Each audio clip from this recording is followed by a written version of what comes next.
If this is your first time on a Spectre Creative video, welcome. If you're a returning viewer, also welcome. My name is Scott Toy Guru Knightlick. I'm a lifelong toy collector and also a, sort of lifelong toy worker. I've been in the toy business for over 20 years, and I started this channel to answer questions like this that I get on my comment section. Rupture Farms 21 says, so explain if a $550 for an MOQ of only 5,000, why doesn't the price cut in half when you hit 10,000 backers? Well, love it. Love these kind of questions. So this has to do with MOQ, the minimum order quantity that a factory requires a company to order. So let me explain this in terms of mouse traps. Have you ever tried to set up a mouse trap? It's not exactly, well, no, not that mouse trap, this mouse trap. I'm talking about toys here. Have you ever tried to set up mouse trap, right? It's kind of complicated. I mean, you can't just do it in 30 seconds. You have to fit all the little, doohickeys and the diver and the balls and then the traps and the piping, all these different pieces. You can try to keep it set up on your garage or on your top shelf, but, usually you wind up having to take it apart and set it up every single time you want to play. Or maybe another example would be Monopoly, sticking with the toys and games. Monopoly has a lot of pieces when you consider the properties and the money and the houses and the dice and the chance cards and the community chess cards and, everything else. They all have a space they need to be in order to play the game. You can't just jump right in. The money has to be organized. The chance cards have to be shuffled, and you have to deal out $1,500 to every player before you start. So yeah, it requires setup in order to enjoy the game. This is exactly the same way factories work. Before they can go into production on anything, they have to do an immense amount of setup. The less setup they have to do, the more profit they can make and pass that along to the manufacturer because they don't have to spend so much time recreating the system.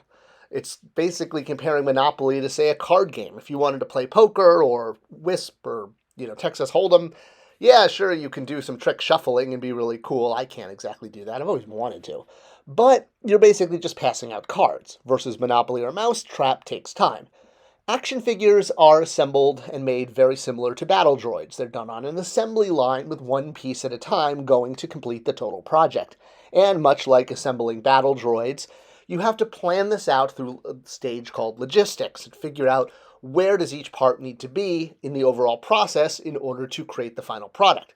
Most of the time this is done using an assembly line, where each worker is assigned to one small task, but the totality of all of the workers on the line create the product at the end of the day, kind of like the Model T Ford, which kind of pioneered this type of assembly. With toy production, it's not just about splitting up the process, but relearning it every single time. If you're just cranking out Model Ts all day, that's great. In fact, that's what a factory would like to do. If you're a plastic mold injection factory making things out of plastic, you'd love to make things that don't have assembly, things like cups. A plastic cup is made with a tool, that's the big steel metal mold that costs about $50,000 to $100,000 to make. It's a one-time capital investment. And plastic cups come out of tool molds just as much as Strawberry Shortcake and He-Man toys do. The difference is, with something like a cup or a plate or a fork, it's one item. Maybe it has to get painted. And if it's a logo, this is usually easy to do because it can be done with masking or with a tampo print. But if it's more intricate, well, that's where you start to hit a lot of setup. So if you own a factory, sure, you would love to just pump out cups all day.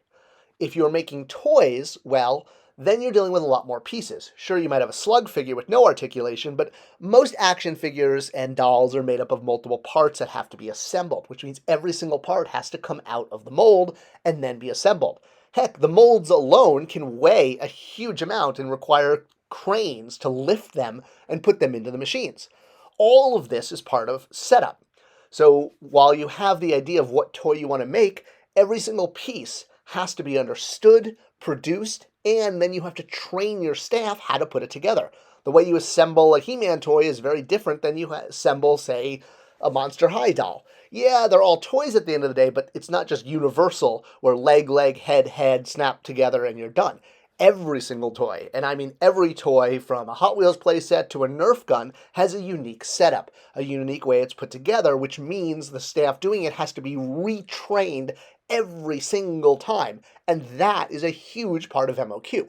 Because a factory, when they're set up to make your toy, if you're, a toy maker, well, they have to take into account setup, assembly, and painting. Now, while I showed you different cups being painted by computer, no, there isn't this all-seeing, all-knowing AI computer that can paint action figures. While you can put a logo on something pretty easy, like those Starbucks cups, when it comes to details on an action figure, everything from battle damage to logos to, heck, the pupils in their eyes, this is all done by hand, 95% of the time. And if you've ever painted an action figure yourself, you know how time-consuming it can be.